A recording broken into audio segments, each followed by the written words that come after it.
Alors, Monseigneur, dites-moi, qu'est-ce qu'un congrès eucharistique international en général? Quels sont ses objectifs? Eh bien, le premier objectif d'un congrès eucharistique, c'est de catéchiser, de faire approfondir le mystère eucharistique, surtout comme mystère pascal. C'est le premier objectif. Aussi, il y a un objectif d'encourager la solidarité. C'est-à-dire de montrer comment la célébration du mystère eh bien, nous engage à la suite du Christ à manifester l'amour qui nous est donné, donc à construire la solidarité entre les humains. Quelles sont les principales activités d'un congrès eucharistique?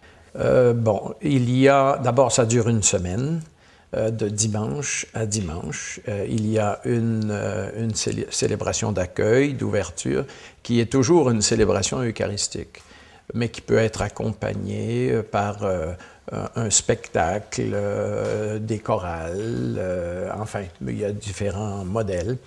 Et puis, mais la semaine, elle est constituée de catéchèses, et puis suivi de témoignages. Et chaque jour, il y a la célébration de l'Eucharistie, soit en milieu de journée, ou en début de journée, ou à la fin, cela dépend.